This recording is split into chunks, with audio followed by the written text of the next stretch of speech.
What's up? It is Monday, August 10th, 2026. And we got another episode of Turf and Pigs.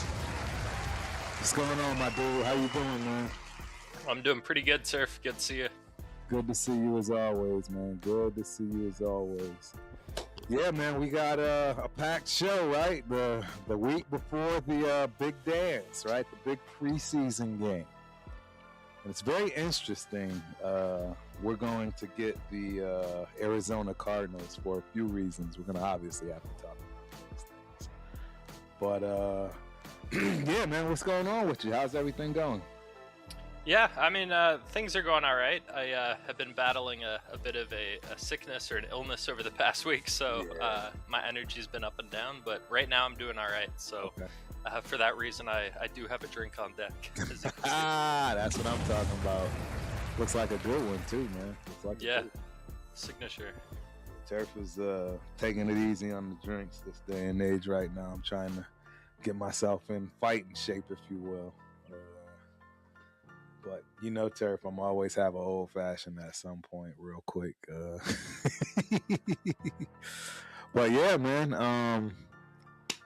You know, I'll get started myself here because first and foremost, I have to congratulate the newest All-American in the family, Treydan Stukes.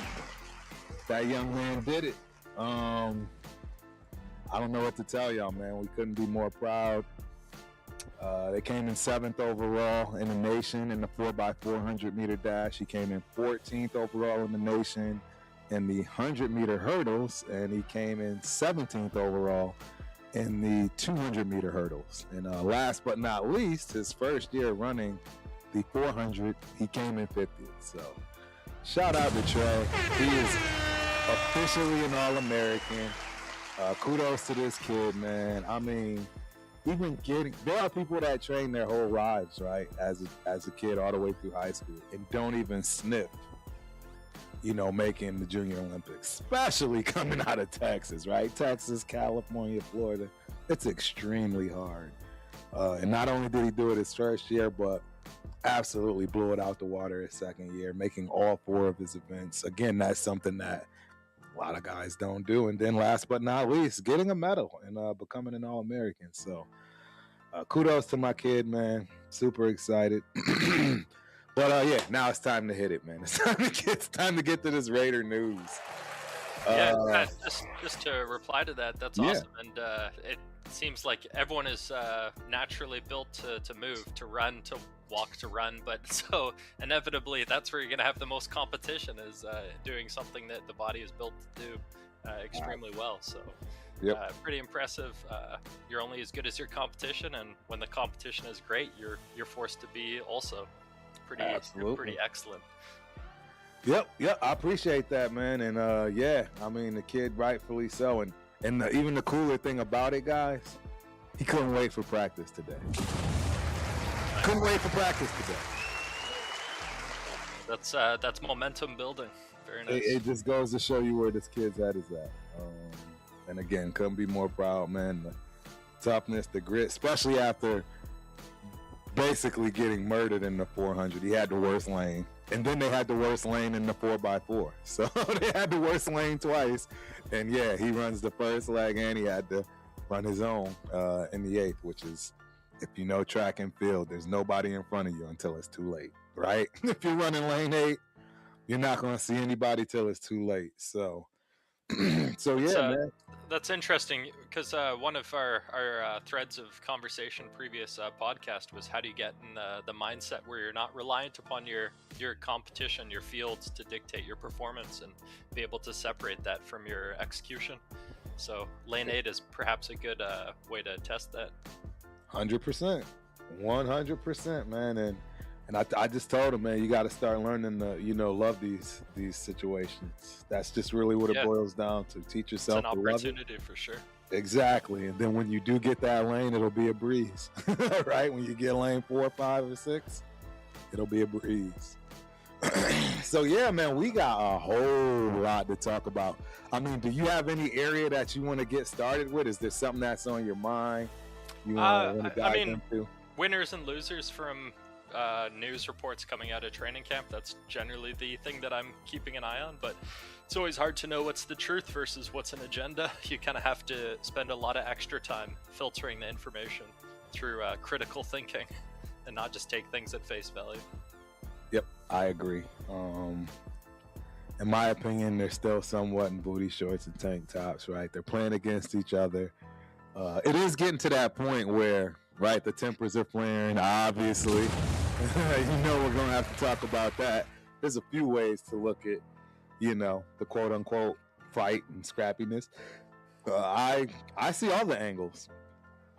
I see a lot of the angles in terms of, what one could draw from that situation. I'm sure we'll get into it for sure tonight.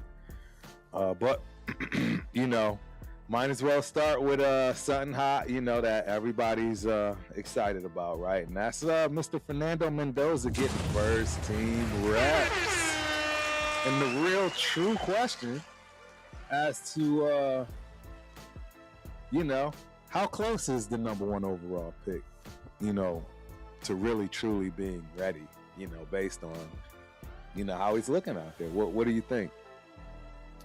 Yeah, this is a part of the process, step by step, small building blocks until he finally gets that opportunity to start. But this is the beginning, kind of our first look at him in a starter's kind of role in a practice setting. So perhaps that came a little bit early by design. I know Kirk Cousins and Max Crosby are old vets on the team. They could use a day off, especially coming off of the injuries as they have. So perhaps this little scuffle they had was an opportunistic scuffle by both parties to earn a little bit of rest and recovery, whilst also giving some justified first reps to a player who would otherwise it might ruffle feathers to just give first reps out of the blue.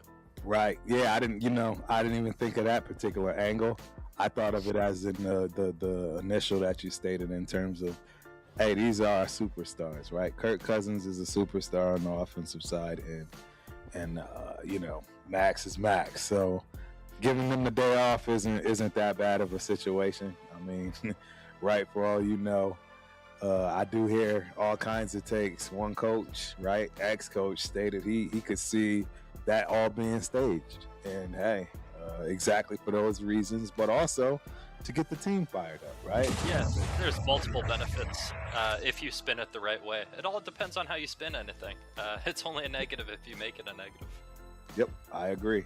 So, I mean, for one, I'm excited about it because it does give Kirk a little street cred, if you will, man. Shout out to Kirk Cousins, man. He's kicking ass and taking names later. My man is not trying to hear none of that, and for him to stand up for himself to the man on the team, I mean, it does say a lot, guys. I mean, whether it's staged, whether it's not, right? The fact that he had the confidence to do what he did, and, chip back at him, I mean, it's the best scenario you could have. I mean, that's what you want your leader to do. You don't want your leader tucking his tail, right? Or looking for the coaches to pull him out of a scenario or a situation.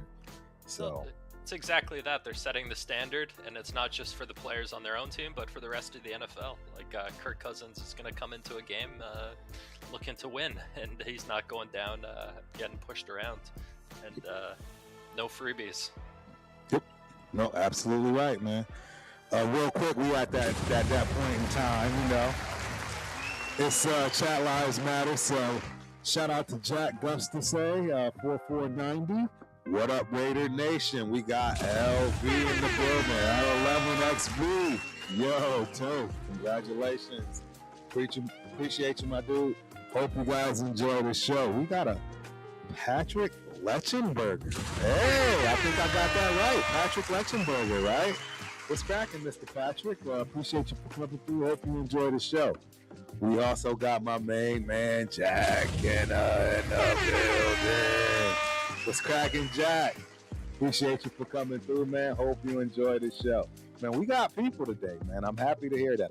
I'm happy to see the Raider Nation coming through and kicking it with us and letting us know what they think as well, man. We got Windy City Raider in the building.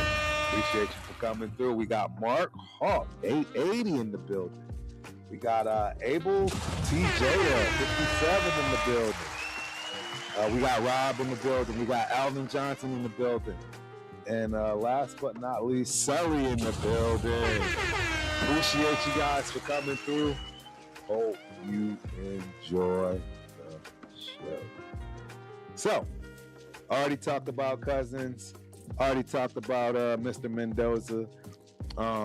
I really will be shocked, no matter what the case may be, if either, if Mendoza gets any run. I'll be shocked if he gets any run in the regular season. And a lot of people are asking, well, what happened to AOC, man? Because right? Obviously, Mendoza got those first team reps, so clearly that had to leave some time for AOC. I didn't hear much noise about him doing anything, or the lack of doing anything, if you will. Right? What do you think that kind of says about his role coming up here? I think it just says more about the media in general. People are going to fixate on Mendoza. He's the guy everyone expects to be the future. So AOC is kind of just an afterthought at this point, and a backup to Kirk Cousins. And so I believe I had heard quite a bit out of Jesse Merrick's reporting on AOC. He had completed a lot of gunslinger type throws, so maybe more high risk throws, but got the payoff of a bunch of touchdowns. So there was a payoff, but inevitably that's not the style of game that he'll be playing in game. But you never know. Maybe they'll just take the gloves off finally and let him put up the gas on and maybe run the score up like he did that time against San Diego. Yes, I remember that. Yeah, we enjoyed that. I think everybody enjoyed that game. And I'm telling you guys, I'm still a believer, man. I don't know what you're gonna do, man. Probably boo me. I am a huge believer in AOC. I think what's happening to him is par for the course. And I don't think he'd even want it any other way based on his career, right? It's been this way every single step of the way, no matter where he was at, whether it be probably even Pop Warner at this point, right? We all heard about his high school, college career, always fighting and battling. And now here he is, fifth year, I believe. 7 different, that's what it is, 5th year, but 7 different coaching staffs or something along those lines, at least 7 different coordinators. That's a lot of football, ladies and gentlemen. That is a lot of football. And when you get to that point, I mean, there's kind of like not much that can be thrown at you. You know what I mean? Without really having a clue of, knowing what to do in those scenarios and situations. I mean, he's a vet. He's a legitimate vet right now in more ways than, right, just those years with the Raiders. It's actually with the playbook, right? This guy's been on 7 different teams. That's how I'm going to look at it. 7 different teams, 7 different playbooks, 7 different styles.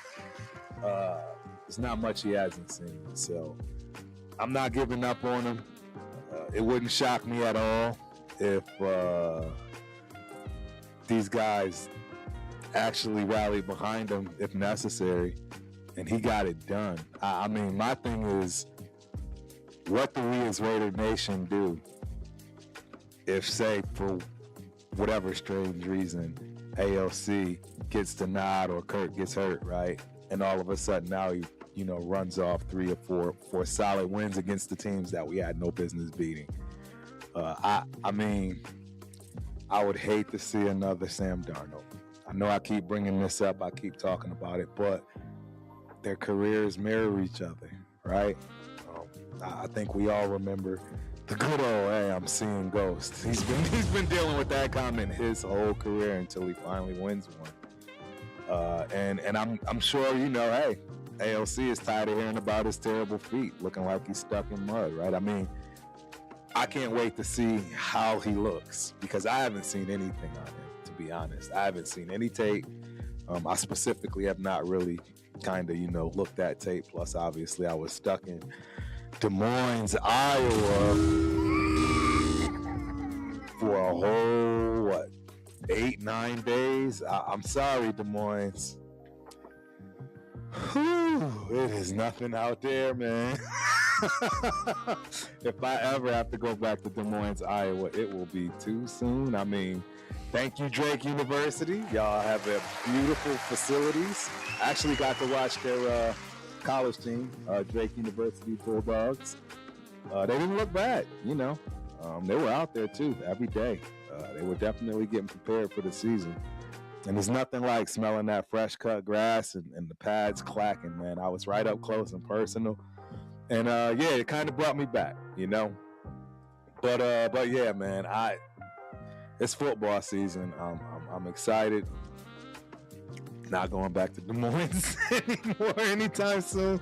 That was the last time the Junior Olympics, I think, will be there for quite some time. Next year it's Houston, and then the year after that, I want to say it's Baltimore or D.C. So shout out to AAU.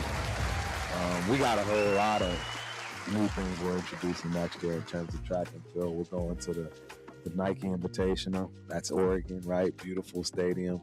And then we're also doing USATF, which is the more serious, if you will, in terms of specifically track. But yeah, so that was my week/weekend, man, and just getting back to football and talking this talk is exactly what I couldn't wait for. I was like, please, Pigs, be available for Monday, because I don't want to do it alone, but we got a lot to talk about. A lot.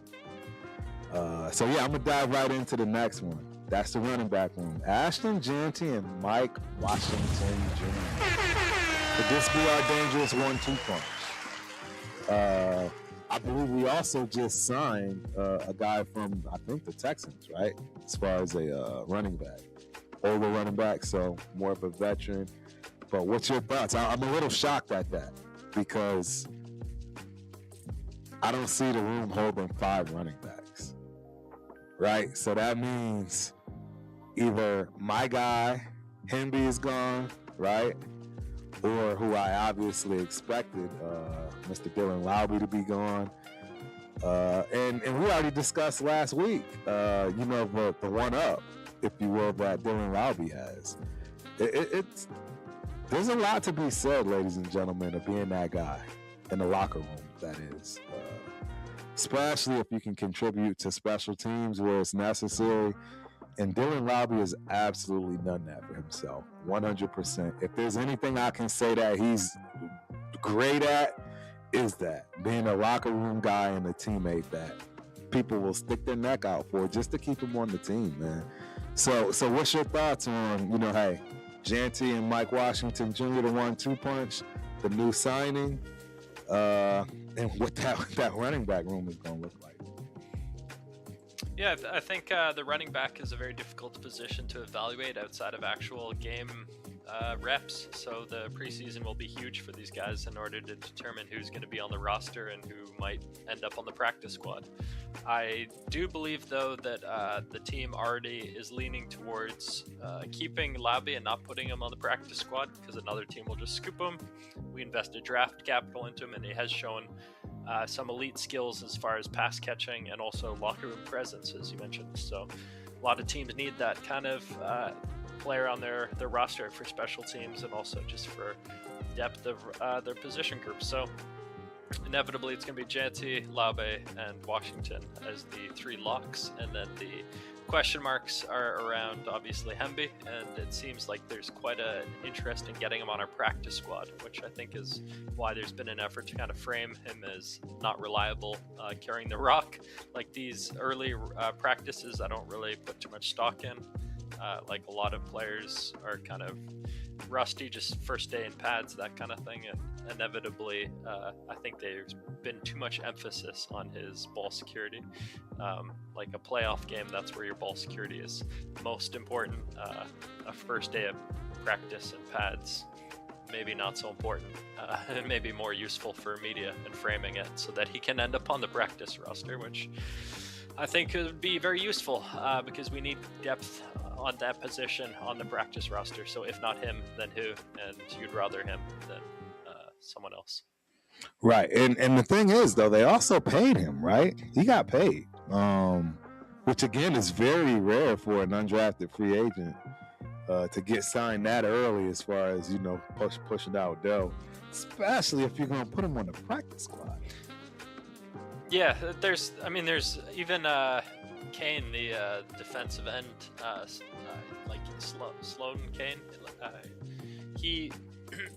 he might end up on the practice squad too, but that I think is just the inevitability of roster building in the NFL in 2026, is you have more talent than can fit on a roster for every single team, and the talent just isn't necessarily the ultra high-end talent. It's all filling the mid-range and potentially guys that could pop, but you need a year or two of development, maybe teaching the position because they just don't have the experience, or vice versa. So that's where the practice squad is perfect, but inevitably you have to downplay the guy's value so that another team doesn't come by and poach your potential development player. Correct. So just to give you guys a little bit of some stats, Mr. Dare, I do not know how to pronounce this properly. Dare Ogbongbowale? I don't know. Turk is horrible with that. Is that the tight end? No, this is the running back. That's a running back. Okay. Last season, from the Texans. Last season, he played in all 17 games for the Texans. Saw action on both offense and special teams. Finished the season with 11 carries for 25 yards and a touchdown, as well as 10 receptions for 76 yards. He also recorded 16 total tackles, that's pretty huge, and a fumble recovery on special teams. Second most special teams tackles on the team. 5'10", 205 pounds. Played in 114 games, 9 starts since entering the NFL, man. And, as an undrafted free agent with the Texans in 2017, overall his career, he spent with them. Had some time with the Bucks, Washington, and the Jacksonville Jaguars. So, this guy is no spring chicken, if you will, from that respect. And he's got the he's not a rookie. He's a vet. He's going to be a good vet from that respect. I'm almost 8 years in the league. So, and I think that's kind of why they brought him in. See, and that's where I'll be honest, right? That room is completely young. Think about it. He's literally the veteran of that room. Everybody else is at most 3 years. Lobby's the veteran outside of him, which is wild. So, and there's a lot to be said for a guy, a veteran in the locker room, and having that guy in each positional room, or positional group, if you will, that people can look up to. And when the bright lights come on, and they need somebody to, look at, regardless of what they're playing in terms of, amount of time and all that stuff, it matters, man. It really does. So, I don't know. It'll be interesting. I think he's clearly just that. I don't see him getting much time. Maybe, again, special teams. But that kind of takes away from our young talent in Laube.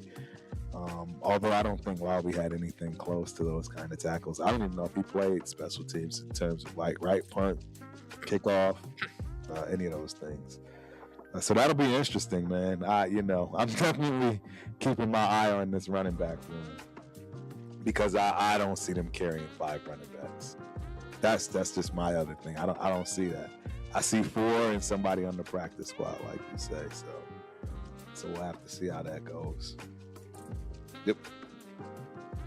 Yeah, a 32-year-old running back is not someone that's part of the future of this roster, and is likely just here to put pressure on everyone else to ensure that they're doing the best job at developing as a running back. Someone who knows what they're doing is able to be a benchmark from which you can compare the young guys against. Yep. We got one from Jack. Absolutely tough 100%. Question to each of you and the chat. Not what we are shown. Who do we want on the offensive line? Who Jack wants is Miller, Zoom, Linderbaum, JPJ, and Grant. That's his. And we will talk a little bit more about it. And in fact, you know what? Perfect timing. I'll move it around a little bit, right? We got our little syllabus that I'm trying to keep myself on track with. But yeah, offensive line battles. I'm not mad at that, Jack. I'm not mad at that lineup at all. I mean, I definitely don't. I'm not 100% on DJ Glaze. I'm just not. And I heard he's been not so great in terms of practice, right? Shout out to Cheeto. Cheeto's been at some practices. There's been some of our guys, right, that have been able to attend these workouts and these team, drills and so forth. And we've been hearing a lot, and it's not good in terms of DJ Glaze. So I could totally see Grant or even Zoom taking over that right tackle spot, right? Because he's actually somebody that's very intriguing to me. I really hope that he can hit the ground running and play as a rookie. I think he's probably the best rookie we've had at offensive lineman quite some time. I'm not going to lie to you guys. I'm not sold on JPJ being a guard just yet. I'm just not. I don't think last year was well from that respect. And it wouldn't shock me if we got the center from last year and at guard.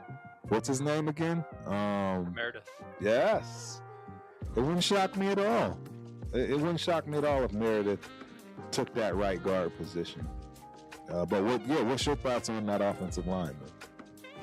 I mean, I think it's pretty clear. My position is I didn't really want to go the veteran route, but we have kind of leaned into that. So with that kind of trajectory, I guess it would be Miller. I don't know, I would prefer to see Rogers and JPJ at guard, and then Linderbaum obviously at center, and then a Grant or Glaze or Zune at right tackle. Okay. But the ideal for me would be JPJ at center, right guard like a Rogers, left guard a Zune, and then right tackle a Grant, left tackle a Miller until he gets injured, and then you send Grant to left tackle and right tackle. Glaze steps back in. Yep. Shout out to Coach sipping Jamba Juice in the building. They're not sold on JPJ being the right guard either. I mean, we all know this. I mean, everybody in here right now pays attention 100% to what's going on, particularly with this offensive line. And yeah, it's definitely not. It's not 100%. There is really no guarantees. I think we're going to actually see a lot of changes, particularly this first preseason game.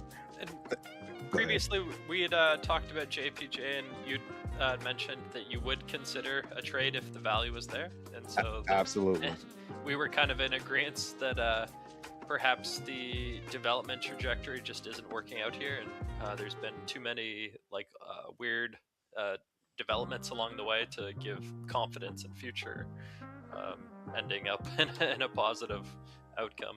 And if a second rounder were offered, then that would be pretty much a no-brainer. That would be huge. There's no way. I don't think he can pass up, right? A second rounder. And I think it would be justified. Like, JPJ has that upside that a team would be willing to bet on. And we are kind of just at a point with our line that it looks like we've gone a different direction as far as what the ideal lineman looks like. Yep. And you know what, man? Coach sipping Jamba Juice. I've been sleeping over here, man. I just think it's funny how Buford is the unquestioned starter at left guard. Hey, shout out to Buford. Shout out to Mrs. Buford. Again, I got a chance to meet her and chop it up. Honestly, in my opinion, no news is good news from that scenario. even if he's not the starter, I think he's going to be some pretty solid depth. And he will get reps. Again, I expect to see him this preseason. I expect those guys to play both sides, right? Yep. Left and right guard. Buford is the benchmark that somebody is going to have to surpass if they want that starting job. Like, he's the wily vet that knows the insider information that somebody's going to have to be that much better than in order to take the job from him, which will be a win for us because it means that somebody's earning a job, not just slid into that position because it was open. Yep, and I think he's hungry, man. I'm not just saying that because he's one of my new favorites. He'll be the first offensive lineman jersey I buy. Shout out to Miss Buford. Yeah, that'll be the first one, man. And I think it has some sentiment, and it might make some things happen for me here. I've done crazier things in terms of buying jerseys and things coming to fruition. So it won't be the first time, and I definitely don't think it'll be the last. But I think he's got a good shot to come in. And that's the other thing. I mean, we're actually potentially with some depth if these guys can really step up and take that position, right? Because now you do have some guys behind that could potentially be starters elsewhere. Yeah, we spoke at length about Meredith, and everyone knows that he's a really skillful player, just doesn't have the dominating kind of upside that you want starting at a day one, but is the ideal backup because he gives you that solid floor that won't get the quarterback killed, and that's something you need as a piece. And he rated very high at guard when he was playing guard. That's why nobody understood what Peter Carroll and company decided to do in terms of moving him to center. None of that made sense at all. It just didn't. None of it made sense. But yeah, if he can, correct that in terms of getting back right to where he was, he's easily a starter, in my opinion. I mean, him on the right side, Buford on the left side. I mean, we got Kuhn that I believe can play all positions, including center. I think he's that wild card that may be getting more time than a lot of those guys because he's pluggable, meaning, right, pretty much every spot on the line. So things are starting to turn in the right direction, man. As much as I talk about our offensive line and how garbage it is and how Kirk Cousins is going to be running for his life, that could change quickly, right? It really could change quickly, and I think the depth is potentially there already, right? And if not, come mid-season, those guys might be in good shape, man. Shout out to my brother, my dog, my ex-roommate from college, Mr. Rob Floco. What's good, Crump, my brother? Appreciate you for coming through. Hope you enjoy the show. But yeah, I mean, that's where we're at with that offensive line. Now we got to go to the dreaded wide receiver room. Jack Kenna just pointed out you were calling Treydan Kuhn. Oh, Zune, that's right, Kuhn. I was, yeah. Yep. Thanks for the correction, bro, because I probably still keep saying that all night.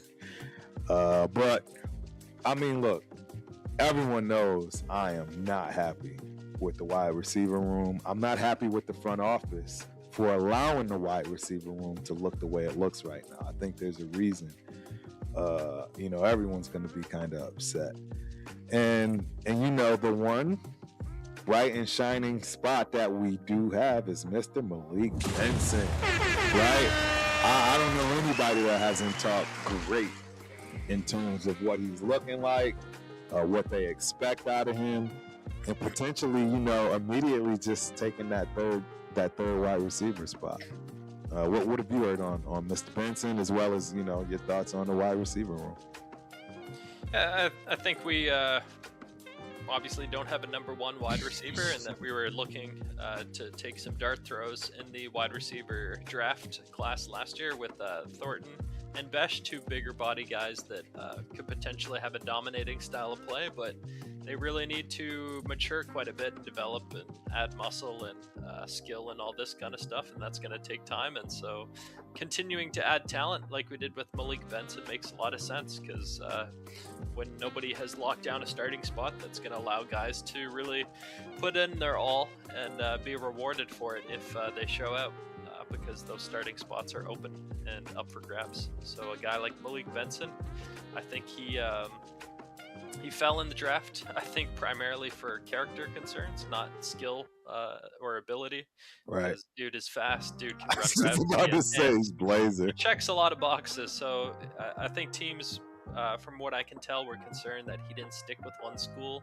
He did a lot of jumping around and not really developing bonds or loyalty with maybe a quarterback or a room kind of thing, and that just presents risk. So if he sticks in Las Vegas and develops a fondness for the city, that could be a huge win for us, because those late round picks rarely hit. And so if he was a player that should have went higher, but we gambled on him because of red flags, then that's worth taking that gamble. Like, that's what we should be doing with those picks. And we got him in what, the 5th round? I think 7th round or 8th or 6th. We got him in 6th round. Okay, yeah. Wow, we got 7th round was Cleveland, I believe. Wow, that's a steal, actually. But I really wanted the other character concern guy on Oklahoma. Blanking on his name right now, but the wide receiver from Oklahoma. That was who I wanted. Yeah. There were a few guys. I mean, there were a lot of guys at second when we picked Mr. Stukes, which I still don't comprehend. We're going to get there, too, because I'm not liking anything I'm hearing. There's a lot of defensive things that I'm just not happy about. The wide receiver who I was referring to is Deion Burks. Yes, Burks. 254th overall, which is right at the end, to Indianapolis. So that's pretty interesting. Clearly, he was a character concern falling wide receiver. Well, putting him with Danny Dimes, right, and that wide receiving core that they have could be explosive. That could be crazy. So serious value for the 7th round. I mean, probably one of the best picks of the draft, if you will, from that respect, if it actually pans out. Yeah, the upside. Yeah, he could be a definite starter. At least that's the way he played in college. But yeah, and you love those gambles. Like Antonio Brown was a perfect example of a late round wide receiver gamble who just blew up and heavily rewarded the team that drafted him. If he wasn't so crazy, man, he could have potentially have been the best to ever do it. I mean, the numbers.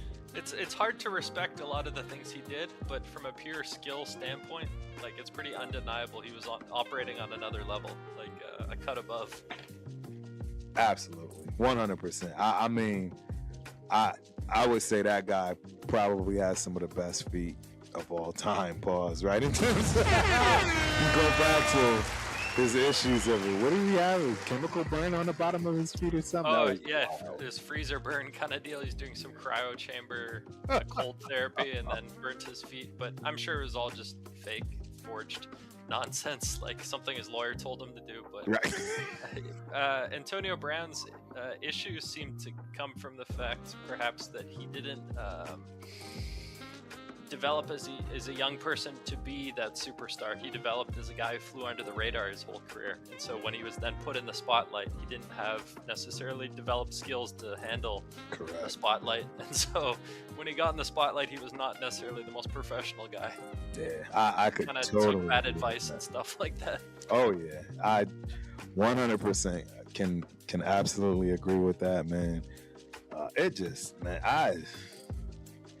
we always get the crazies, right? Between we signed up for it. We knew he was crazy. Well, we did. It was so obvious. It was a gamble. What was happening.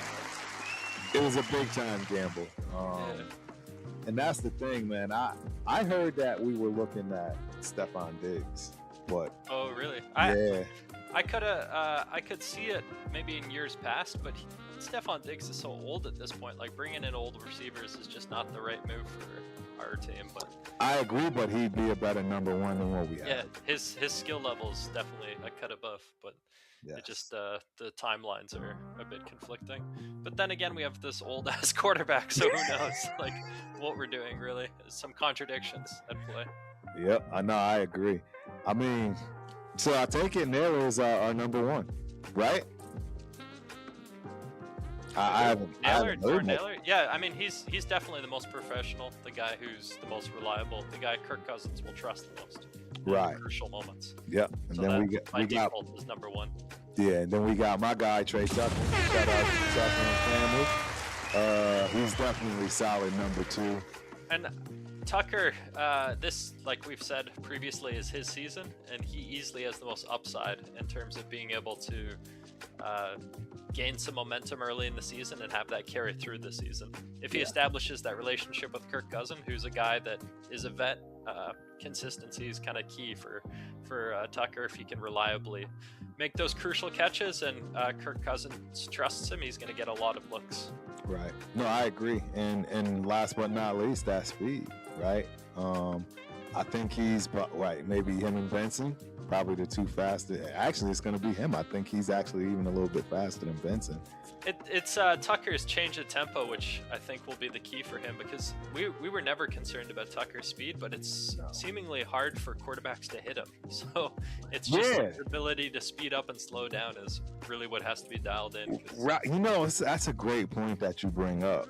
You know, you mentioned that it's like it makes it look like so incredible when you actually hit him with the ball, because it's like a hard thing to do. And what we thought we saw coming along was him and AOC building that relationship, right? I believe they hit on some long balls. And again, I remember Mr. Adams, he would much rather have gone with AOC than that rookie year we saw in the preseason. I believe there was a couple of balls to Tucker that made it seem as if those were translatable to the regular season. And so maybe we didn't see a ton in the regular season, but there's those hints early on that you would have liked to investigate or develop further, kind of thing. Yeah, absolutely. So, I mean, it's still possible. It's still very, very possible. I mean, I hope that Cousins gets out of this old look, if you will.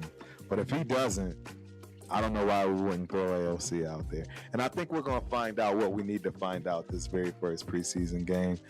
I mean, do they play Mendoza? Is he? I mean, I guess they have Mendoza's to, right? Getting burned. They have to play him. But does he come off? You know, is he behind Kirk? Is he before? You know, after AOC? Kirk is going to get probably the one series kind of just show that he showed up and did the starter kind of thing, and then it'll be probably AOC for a full quarter, and then Mendoza full quarter, and then our last guy for maybe 2 quarters, or a quarter and a half kind of deal. Well, it is Clint Kubiak too, so I mean, this is his first time being the head coach. Maybe he goes old school. Maybe Cousins plays a whole quarter. I mean, you just don't know what's going to happen. Clearly, this team needs to build together. And they need to figure out what they have too, and it's going to be rough in terms of this quarterback wide receiver room. You know, what do you think of this Jack Kenna comment? He's speaking specifically on financials around Tucker, because obviously Trey has that potential to pop, but we haven't seen it, so it'd be hard to justify putting up money that would reflect a pop in that scenario. But Jack Henna, I wouldn't pay Tucker anything more than $8 million. Next year is to draft a true number 1 wide receiver. I agree with that. I think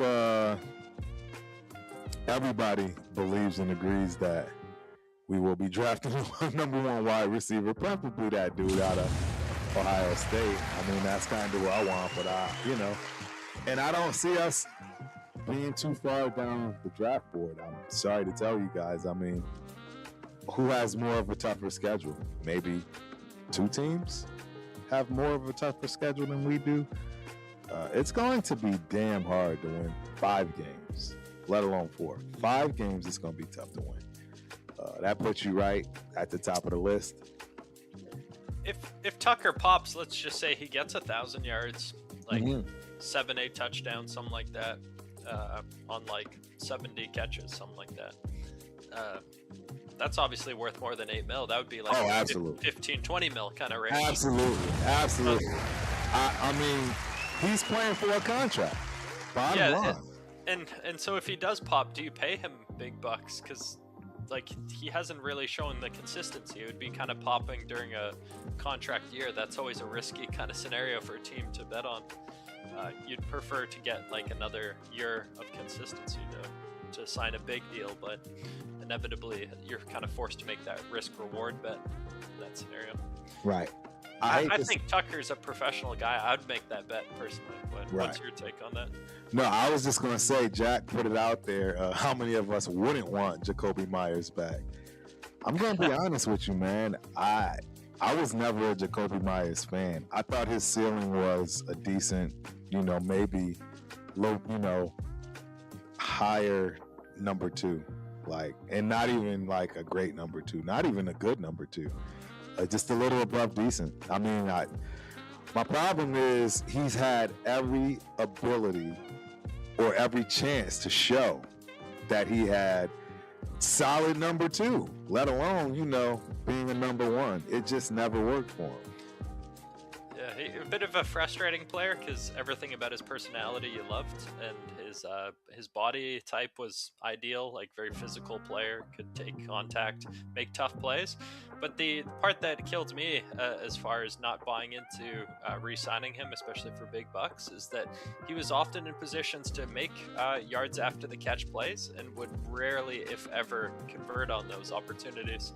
And so let's say he's a 1,000-yard receiver, he's leaving like 500-600 yards on the table. It's just not a very efficient scenario. And so if you're going to be paying a guy, you want to pay a guy who makes good on those extra yards and doesn't leave so much on the table, which he definitely did. Right. And this is a family show, Jack. It's a family show, man. But yes, FOB 100%. Never played a game for the Raiders, so not a Raider. I can agree with that. It's definitely not once a Raider, always a Raider for him. There are some players that I know people don't like. Man, Randy Moss, right? I know he's high on the list for, being one of the most hated Raiders. But hey, man, once a Raider, always a Raider. I mean, I'm just a fan of his just across the board, period. Right? I mean, he's Randy? He's one of the best wide receivers we've ever seen walk the plane. It's hard to pick. Special athlete for sure. Bingo. If you're a fan of football, you're probably a fan of Randy Moss. You have to be, man. If you're a fan of sports, man, if you go back and see what that man did in high school too, let alone, what he could have done in college, although he had to go the Marshall route. Yeah, you definitely wish it could have been better with us, but at the same time, you look what our organization was doing. It was very low chance of it working, and if it worked out, it could have been a kind of a miracle. Just things happening despite our effort to undermine them. Yep. Nope. And I get it, man. That's why I say I know Moss rubbed people the wrong way, and I'm not mad at people that can't stand Randy Moss. Right? I get it. I totally get it. That was his style. You watch interviews and things about players interacting with him on his own team. Like he definitely was a I don't care what you think kind of personality. I'm going to do it my way, even if it makes you feel uncomfortable. Like I'm doing it my way, regardless. And so that put us in an awkward spot because he wanted his stats with us, and he didn't really care about the team aspect, and that was fair because it didn't seem like we really cared about the team aspect. Exactly. Like we're getting mad at a player who's basically reflecting the culture that's broadly our culture. So just an irony, perhaps. Yep. No, I agree, man. Our front office has a lot of work to do. They really do. It's so annoying at this point because there still are some of the major players there. Hey, and that includes Mark Davis, and y'all know how I feel about Mark Davis. Shout out to Mark Davis, man. I mean, the man basically gave over the keys at this point. I'd be shocked if anyone tried to, hang anything on Mark as far as decisions being made. I think he's completely out of it now. I don't think he's making any of the decisions. I think he is going to defer to the front office, and there's still a lot of those same people in the front office. So we'll have to see who sticks around and who makes it, after this year, because I do think heads roll no matter the case, right? Because we're not going to have a great season. And no matter what, when you don't have a great season, you have to fire somebody at that point. So it'll be interesting to see who's gone and who sticks around, who Kubiak has to let go, right? I mean, I'm already thinking ahead because you guys know I see us at 4.5 wins. And it's more to the 4 than it is to the half and 5. I mean, that 5th game, it'll be luck, and we'll have to be on all cylinders. And that's due to the schedule, man. It's not me, guys. I'm not the only one. There's people that are rooting for us. There are people that, they love us, and they hate that the Raiders aren't where they should be. And they're just speaking the truth on what our record is probably going to be based on the tough schedule. So we'll have to see how that plays out. But yeah, I think Malik Benson is actually going to be one of the bright spots. Even Trey Tucker, man, said that he reminded him of him. And, like both of them being out there at the same time can definitely be some problems. I mean, could you imagine those 2 speedsters and then you got the 2 tight ends, right, in that 12 set? That could be ugly. Naylor, I don't even know if he has speed like that. I'm assuming he's more of a possession / great route running receiver that, will get you those first downs on 3rd and short, 3rd and, mid-range. I don't see him going deep, if you will, but I could be wrong. He does have the relationship with Kirk Cousins, so it's just we haven't seen any of that to date, right? I've heard nothing about them 2 connecting during any of these practices, so I find that interesting. I don't know if he's hurt or right. I haven't heard anything on Mr. Jordan Naylor? Yeah. Yeah, I think maybe they're purposefully keeping it quiet. Like, a lot of stuff is not really being covered. And that seems to be one of them is, like, there's a lot of talk about Benson getting the ball, but it seems like they're kind of forcing the ball to him at the same time. So right. Perhaps there's some unnatural stuff happening right now at this point in the season. Yep. Nope, very possible, very possible. So, I mean, that's pretty much all the offense. We've gone through all the positions. Now it's time to hit that defense, man. I'm going straight to the secondary. Treydan Stukes in the new look secondary. Who's making the push for starting snaps? The whole defense is pissing me off right now from what I'm seeing in camp. I mean, you got guys wearing red shirts. That's a defensive player. Like, right? Like, you got guys taking personal days. Like, I don't know what's going on. But drafting Treydan Stukes, it reminds me of the guy we got last year in the 2nd round that is working out to be a whole pile of nothing. And that's Jack Besh. I don't they can't cut him because of, reasons that you stated earlier in terms of draft position, right? You can't just cut a second rounder. Like, that's not going to go well, no matter how you look at it. No, if you start doing that, your current draft picks will start wondering what's up. Like, that burns bridges with future kind of scenarios. So the team has to tread very carefully. Yep. How they work with these guys. I think Thornton is probably the bigger concern over Besh. I think Besh is just a bigger body that takes longer to develop, whereas Thornton, I think his issue isn't necessarily developing, it's more process is his issue. Perhaps just getting a professional process that works for him. Like, he has the more skill, the more room for reaching that high potential, but has to develop a process that is in line with achieving that outcome. Yep. That's probably not going to happen because generally doesn't for big X receivers. Generally, big X receivers bust. So, odds are stacked against him. Like I've said a million times, I hope whoever drafted him drinks battery acid. Which pick did you like less? Besh pick or Thornton pick? Dang, it's gonna be Besh because wasn't Thornton like 4th round? 4th round, yeah. Yeah, But still, he was projected as like a 7th or undrafted. Correct. Besh at least was projected as like 3rd, 4th, and with the mid rounds, it's always kind of toss-up scenario. But the upside based on the size and the speed. Yeah, fair. Right, that's where I would have been, leaning. Yeah, he's towards. built like Moss. He's got the Moss frame and speed. And believe it or not, that's what a lot of our idiot fans were saying. I'm sorry, I decided to say it. I gotta call it, man. We have some idiot fans. I'm sorry. Guys get mad at me, but I'm just that man. The biggest one I've heard that just I can't even take these people serious. I saw a guy on one of his shorts have the nerve to say that Ashton Jeanty has wiggle. So much wiggle that it reminded him of Barry Sanders. Dude, if you've never seen a downhill running back, it is nothing but Ashton Jeanty. He's nothing but a downhill running back. He has no wiggle at all. There's no wiggle in Ashton Jeanty. He's not a stop and go guy. If you can get him stopping and going, you're going to see what you saw last year. Because that's exactly what he had to do.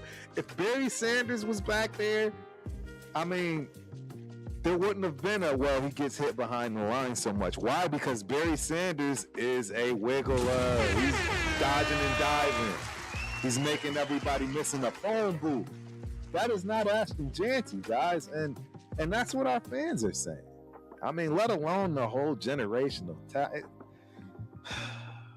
I just can't take these people serious, man. I just can't. So I digress. We're not on offense. We're on defense. Treydan Stukes, man. I'm sick. I think he turns out to be Jack Besh. It's a wasted pick. You know what I mean? I get it. I know what they were looking for and looking to get, but I think they just picked him too soon. He could have been available, like you said, when it came to Besh, 3rd or 4th round. I don't see anybody that was gunning for Treydan Stukes. And hey, I could be wrong, and hopefully this young man proves me completely incorrect, right? And that's the one other thing, ladies and gentlemen. I absolutely want to be completely incorrect on all of these guys that I just don't see working out. I would want nothing but to have everybody come back here and have to see me bring myself to the front of the congregation, because otherwise the alternative is what you've been seeing for the last 20 plus years. And I just don't see it. I did see coach had a question. He says, what do you think of Masses? Hezekiah Masses. I think the kid is gunning for a starting position. That's what I think. And I'm pretty sure it's safety, right? I think he's a safety. I don't think he's a corner. He's corner. He is a corner. Okay, well. He's just been described as like a very long, rangy corner, which perhaps makes it possible he could play safety as well, especially on like those end of the, like a Hail Mary scenarios with that extra length. I think the kid is kicking up dust.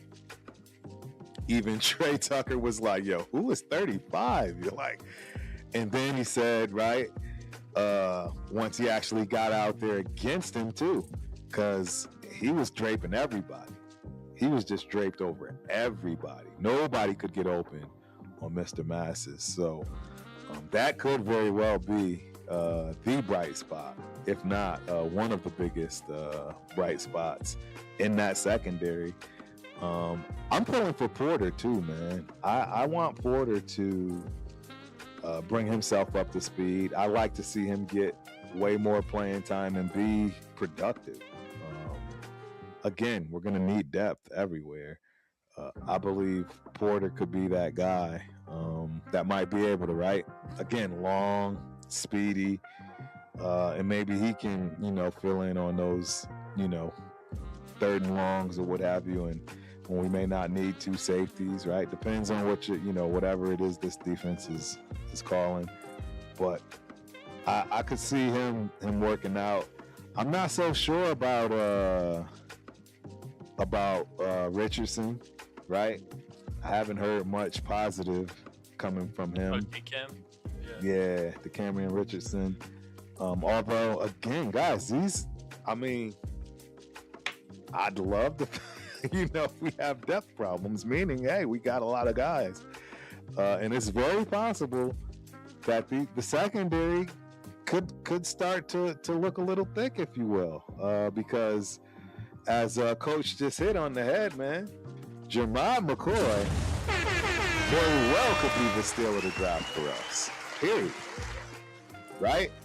The reason he dropped to where we got him was due to the injury, and he's looking good. Right? Gerard McCoy? Yes. Yeah, they're just saying that he hasn't gotten the same burn as some of the other players, but yeah, that upside is pretty real. The upside is there. The depth, right, that we'll be needing could be there. It's going to be interesting, man. It is going to be interesting. The secondary is finally starting to look like something. And that's been one of the rooms that have hurt the most, if you will, in the past few years. Haven't been able to get it done. Yeah, go ahead. Hezekiah Massis, just to speak on that question from Coach Jamba Juice, the interesting part with him is that he's a late round pick, but obviously fell. Like a lot of our late round picks, Malik Benson and Hezekiah Massis, I don't think they fell for their skill, but rather character concerns. There's whether he was putting his full effort in on plays such as physical plays. That was mentioned today during his presser. Narrative that he had in college that he wasn't putting his all into plays, and then he made a purposeful point to stomp that narrative out here in camp, and that's kind of why he's stood out, is because I think he is putting in extra effort in order to ensure that narrative doesn't develop and follow him into his professional career. So these guys who fell in the draft, they fell for a reason, and they know why they fell, and they're probably making a very conscious effort to turn it around and flip the narrative. And it's working out for them so far. Like Hezekiah Massis, I think, has really impressed a lot of people, perhaps even himself. Like his level of physicality is probably. He probably didn't lean into his physicality before, so he didn't know what he had. And now that he's untapping it, it's probably exciting as a player to know that he has more tools in the tool bag. Right. My only fear is his current competition. I mean. We probably have one of the poorest wide receiver rooms in the league, right? I'm just going to keep it honest. Yeah, but as you said, 4.2 speed is 4.2 speed. Yes. Orton's going to test his speed, and Besh is going to test his physicality. So that's true. Our traits, exploiting traits, you got the speed and you got the physicality to push our DBs to show what they can do against those extremes. Yep. No, you're absolutely right, man. Shout out to They might not have the craftiness and what have you, or the skill, but they've got the physicality and the speed. Yep. We got Steve Jones in the building. What up, Turf? Who will be our kick punt returner? Who is our Taiwan Jones? That's a great question. Right now, it looks like who... Do we still have McAllister on the squad? I think we talked about him too. I haven't heard anything about him. Yeah, it seems like Malik Benson is probably getting the most looks. Is he as kick returner? Yeah, or Labe, so it's probably going to go to one of those two. Right. I would be so nervous with Laube being a freaking punt returner. Kick returner, I'm okay with. But Laube as a punt returner? I'm not feeling that. Fumbles on the table every time. He's still got to redeem himself, in my opinion. I just do not trust the kid. That's the honest truth. I mean, look, man, that's the number one rule as a running back. And I told the story. I tell the story all the time. It's part of the reason why I didn't get as much burn, and rightfully so from that respect. You can't cough up the ball, man. You just can't. Laube was like 2 for 3. Like, right? It was really, really bad. And And it didn't make any sense. We can't see pigs, just FYI. Oh.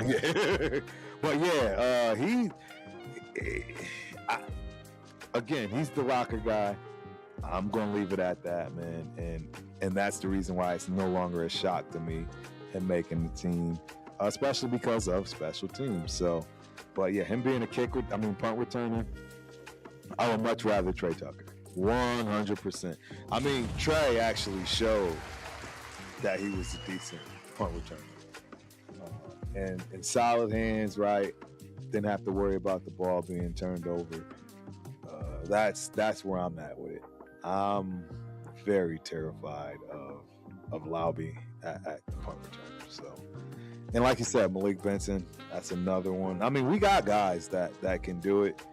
Even McCoy is another guy that does the potential to have big plays. So I don't think kick return is really a big concern. It's just if you have kick return in your bag, you're probably getting a consideration boost over someone who doesn't. Just that's simple, but not a major concern.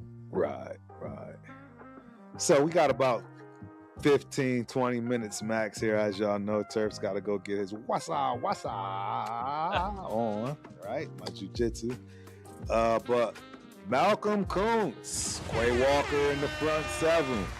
Is this defense beginning to develop an identity? I'm pissed that people are out with red shirts on defense. I'm sorry. We are soft as Charmin and have been in a lot of ways. Who's wearing a red shirt? I want to say, who was it that was sitting out? Quiddy Payne? That's the only guy who has an injury. He was sitting out. Someone else was sitting out. I want to say, or maybe this was another time, but I'm pretty sure I remember one of our linebackers, I think he was taking a PTO, like second day in practice. The kid from Ohio State. Oh, Eichenberg. The Eichenberg, yeah. I mean, and of all people, Eichenberg. Come on, man. Your position is stacked. It's probably a tweaked muscle strain. They just don't want to risk further injury. Man, I think this staff is playing it safe on a lot of the injury stuff, and that reflects in the fact that we have like the least injuries in the league right now from training camp progress. Yeah, I personally think though it could backfire. I'm a firm believer. I'm old school, man, and I mean it's just what it is. I'm never going to change. And I don't think there is a right answer, really. Right. It works depending on the team. It could work or not work. Just kind of random. I just don't know many teams that play it soft. You know what I'm saying? In the preseason, et cetera. And then all of a sudden now think that they're going to start clacking these pads, better than ever come game 1, week 1. I think that happens the day that camp opens. I think that's where you find out where your dogs are. And where you build that toughness. That's the thing I don't think people understand. Like, the injuries come because you're not in the weight room, because you're not going full speed. You're not giving it 100%. Like you said, just being, careful on injuries. I think that's how you get hurt. Plain and simple. I've never ever been in a play where I was going full speed and got hurt. It's always been when I was half-assing or, right, just something I had no business doing and not just going balls to the walls, just point blank. That's how it's been for me, for a lot of guys in my career that I've seen and been around. You get hurt when you're out there, playing in grass, man. That's really what it boils down to. And I think that over time, right, you build a callus, right? That's why come week 6, 7, and 8, teams start cooking, right? Because that callus is pretty strong. It's pretty thick. And if you didn't build that pre-camp, and right in camp, and you're starting that week 1, you might not get that toughness till, end of the year. And it may be way too late. And you may have way too many injuries too on top of that way too late. So, I mean, it's like you said though, that's a philosophy that every team is different on. I'll tell you this.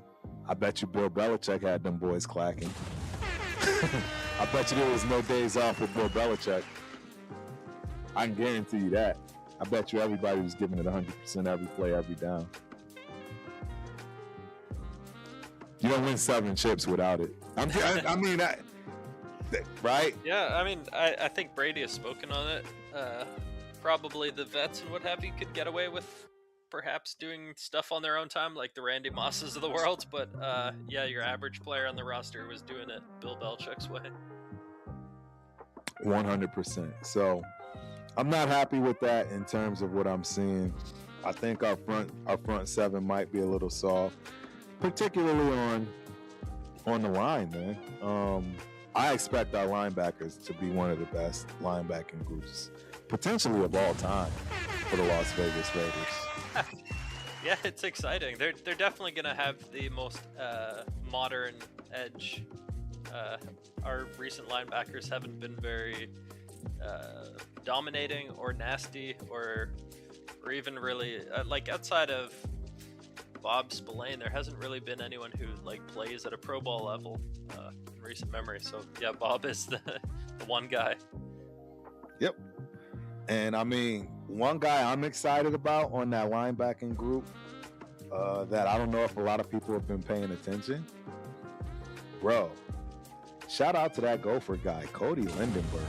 Dude, I mean, when you got the starting linebackers that you know are starting, and N'Kobe Dean and his right hand man telling you this kid is something. Oh, they like him, eh? They love Cody Lindenberg. Okay, nice. That's a good sign. It's a great sign. In fact, shameless plug, I do have a quick short on, I believe it's N'Kobe Dean giving Cody Lindenberg his props, man. And again, that's somebody I saw firsthand in college, and I'm telling you right now, that kid was around the ball every play. Didn't matter what it was, pass play, run play. The kid can move. He's on the smaller side, obviously, right at 6'2", 230. So you're really definitely looking at that outside linebacker, position, if you will. But the way they talked about him, man, don't be surprised if he's starting some games. You know what I mean? That's them talking about him. That's not me. That's the locker room. So yeah, that's probably one thing we can definitely close out the show as far as covering before while we still have the opportunity is how much emphasis there is on like leadership and communication this year, because that seems to be a big talking point amongst players and staff is guys feeling not just the pressure to be a leader, but basically that's a part of what it means to be a football player. Like it's just normalizing it. Yes. Basically, like it's not even something that you should aspire to do. It's just what you do as a football player is you be a leader. Should be second nature. Every last one of them in that locker room, all 53 guys, should naturally be a leader. Period. So they've definitely tried to normalize that this season. They are. I mean, look, I give Kubiak credit. The only thing that I would say rubbed me the wrong way was the whole earn your shield shenanigans. That was corny. Experimental, perhaps. Maybe we won't do it again. That was corny as hell to me. You know what I mean? Max, really, he's going to have to earn the shield. Like, you know what I mean? And that's why it's so corny to me, because everyone knows. Is it a fine line then between doing things with intentionality, which was the purpose, obviously, why he was doing that, versus coming off as insincere or inauthentic? It's because you're kind of riding that line of trying to make a point of doing something, but not just making it look ceremonial, but rather have actual tangible results from it. Yep. I think the probably the suspension of Kirk and Max was more effective. Yes. Even though that could be argued as corny or fake, it's probably still having more impact or weight than, say, the earn your shields kind of stick. No, it absolutely is, man, because it's setting the tone, right? And that's the other thing. You want your guys out there battling, and you want them with a chip on their shoulder, but at the same time, like you just said, leaders don't get penalties. Right, leaders play the game right. Yeah, you got to keep your head in the game, basically. 100%. You know, no 15-yard penalties that can cost you the game. Right, it's literally the league of inches. So, again, that's why I say I like what Kubiak is doing. There's some things that I like, but there are also some things that I don't like. Again, I'm not a fan of if it's true that they're holding these guys out and being all cautious. All you're doing is getting them ready to get hurt earlier. That's just my opinion. Holding these guys out now, not building that callus that you absolutely need for the season, it's not going to be beneficial. It's going to be more detrimental, in my opinion. I kind of get the sense that callus is something that Kubiak probably recognizes based on previous experiences in teams, but he probably sees it more that comes from the fire you experience in going against other teams in shared practices as well as in preseason games. He's probably very conscientious of the fact that if players get hurt whilst playing against each other, i.e. the Malcolm Kuntz situation, that could have detrimental effects that go well beyond just the player being injured. Perhaps the culture of the team is hurt by that. Right. Because we still don't know the details of like how Malcolm Kuntz was injured. It might have been the case, like just hypothetically speculating, someone did something they weren't supposed to do. Right. And it cost him an injury, but maybe it was just a nothing play, maybe it was a something play, but in any event, something. Two words. I can give you 2 words on that situation. It could have been stay up, and somebody didn't, and that's a knee, right? Stay up. Keep pad levels high. Stay up, stay off the ground, right? Got to play smart for the health of your team. And somebody probably didn't do that. It's possible, right? It's within possibility. But then that goes to show that it's very important for coaches to be extremely intentional in designing their culture around training and player development. Absolutely. Keeping guys kind of focused on what the values are. I wish I would have, recalled or knew better in terms of Clint Sr. and how he ran his teams. I think you're going to get a little bit of that from his son, right? Just because, right? I mean, monkey see, that's monkey what he was do. exposed to. Yeah, exactly. Natural exposure. And I think it worked, right? I think his daddy's got a Super Bowl or 2. I know he's got 1. Tried, tested, and proven is a good benchmark. Bingo. So, hey, and then he's got to put his own little secret sauce on it, right? He's got to put his stamp on it. So, I'm definitely giving him leeway. Unless he does something outrageous, I see him getting a minimum of 3 years. We never talked about it, but I guess because other people talked about it, maybe it's worth mentioning. What did you think of his turd comment? Oh, jeez. So many people were talking about that. I couldn't figure out what they were talking about at first. Yes. And I listened to the presser, but I didn't catch it the first time. I had to go back and listen the second time to actually catch it. As I stated, he's not doing everything that I like. I mean, I don't want my coach talking about turds. That was too corny. Too corny. Again, right? And that's the thing. We know we probably have a lot of them. But right? he could have used it explicit, but I guess it was like a compromise. He's got to figure it out, right? Hey, part of being a head coach is having that ability to speak. That's just fact. I recognize that he wanted to throw shade without like being basically like a toxic, rude leader. He wanted to do it professionally, but while still making a point that he didn't condone basically the style of leadership that was there before him. He was calling them turds because basically like shitheads, but without saying that.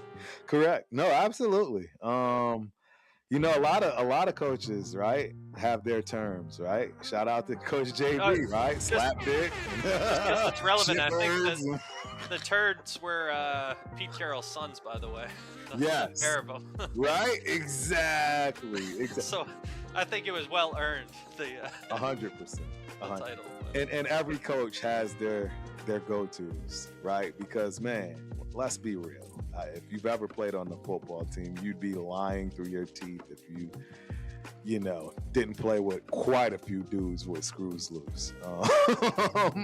Guys that couldn't remember a playbook if you put it in their face. Like, there's just, right? We've all played with that talented kid that had to be told what to do, you know, literally every play. Yeah, compromise is part of life. That's the game of life, is finding the levers and getting the right kind of trade-offs. Exactly right, man. So, I mean, I'm glad you brought up the whole Kubiak thing, man, because that, you know, it's what we're going to have to hang our hat on, and that has to become the foundation this year. And at least that needs to stay and be consistent, right? You know, and he's laying down the law, right? He's, no matter how you see the fight and the repercussions of it, everyone now knows the standard of if there's ever another fight. We already know exactly what's going to happen, and it won't matter who it is. So as long as he continues to do that, stay consistent, and build from there, like I said, you will not hear me saying, you know, let's get him out of here. I don't care if he doesn't win a single game this year. That's not going to be my goal or my, you know, tape measuring on him in terms of, you know, keeping his job or not. I mean, everybody should be tired of a new coach, man. Everybody. I mean, it's exhausting, right? Isn't this exhausting? I mean, it is bad, man. I just want to see anything stick around for 5 years. Anything at this point, so. Yeah, for me, it gets more primitive than that. I'm frustrated that I feel like my time gets wasted. Like, when I have an expectation that something's going to be a certain way and it's totally the opposite, it's very, like, irritating. So, yeah, it's got to stop. Well said, man. Well said. And with that, man, I guess, yeah, we can start to get on up out of here. I mean, the last thing we definitely should discuss is what's your thoughts for the preseason game? What do you see? What do you see happening? You know, yeah, for the preseason game, I just want to see guys stay healthy. Our starters, you know, do their one series, kind of just token showing up. And guys like O'Connell, I want to see them play free and loose and be a true gunslinger and not hold back, lay it all out on the line. Run that offense, yeah. Those people in that position. Yeah, I'm going to be honest, man. After seeing Carson back, I don't know what we're in for. I don't know how long they kept him in that game. I think that he played like quite a bit of that game.